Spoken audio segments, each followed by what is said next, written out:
जब हमारे ज़माने में मैं 1958 की बात कर रहा हूँ। घर में ऐसा वातावरण होता था कि अब लड़का स्कूलिंग हो गई, अब स्कूल के बाद कहाँ जाना चाहिए, तो हमेशा ही रहता था कि ग्रेजुएट एक बहुत बड़ी चीज़ होती थी। ग्रेजुएट हो जाओ यार। आजकल के नौजवान तो 5-6 साल की उम्र से बता देते हैं कि उनको क्या करना है, और यहाँ पर सब बहुत ही विख्यात और शानदार क्रिकेट के महारथी बैठे हुए हैं। इनको और कहीं ना कहीं इनके मन में आया होगा कि हम जाकर के क्रिकेट खेलेंगे, और बहुत पहले से तैयारी कर ली।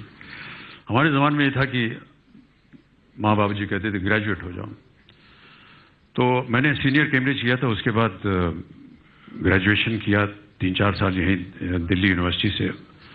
लेकिन उसके बाद जब नौकरी ढूंढने गए तो कहीं मिले नहीं, और एक तरह से बड़ी एक फ्रस्ट्रेशन रहती थी, क्या करें, ग्रेजुएशन हो गया, कहाँ नौकरी मिलेगी। तो हम लोग साथीगण सब बैठ करके यहीं दिल्ली के कॉफ़ी हाउस में बैठ करके कोसते थे, यार ग्रेजुएशन हो गया, कहीं नौकरी नहीं मिल रही, क्या किया जाए।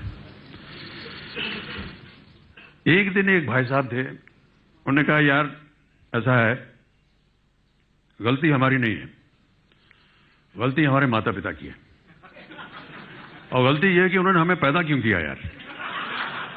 This is the problem. पैदा किया, इस वजह से आज हम लोग। मुझे लगा कि ये बहुत सही बात बोल रहा है, और जिंदगी में पहली बार और आखिरी बार बाबूजी के सामने में गया।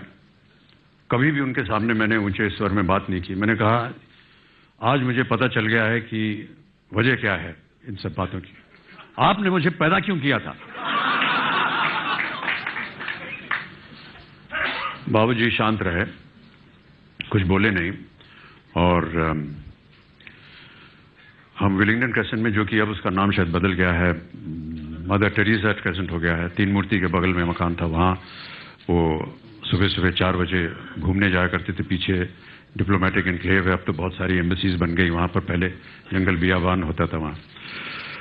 और वो 4 बजे उठ करके वो जब जाने लगे तो वो मुझे उठाते थे पढ़ने के लिए। तो एक कागज़ छोड़ गए बिस्तर पर, और मैं जब उठा तो मैंने देखा कि उन्होंने एक छोटी सी कविता लिख करके, जो रात को मैंने उनसे कहा था, उसके उत्तर में उन्होंने ये कविता लिखी। उन्होंने लिखा कि ये कविता है कि जिंदगी और जमाने की कश्मकश से घबराकर मेरे बेटे मुझसे पूछते हैं कि हमें पैदा क्यों किया था।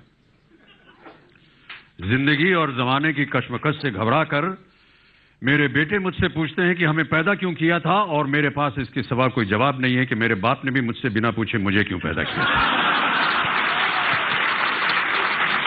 और मेरे पास इसके सिवा कोई जवाब नहीं कि मेरे बाप ने भी मुझसे बिना पूछे मुझे क्यों पैदा किया था, और मेरे बाप को उनके बाप ने बिना पूछे उन्हें, और उनके बाबा को बिना पूछे उनके बाप ने उन्हें। जिंदगी और जमाने की कश्मकश पहले भी थी, आज भी है, शायद ज्यादा, कल भी होगी, शायद और ज्यादा। तुम ही नई लीक रखना, अपने बेटों से पूछकर उनको पैदा करना।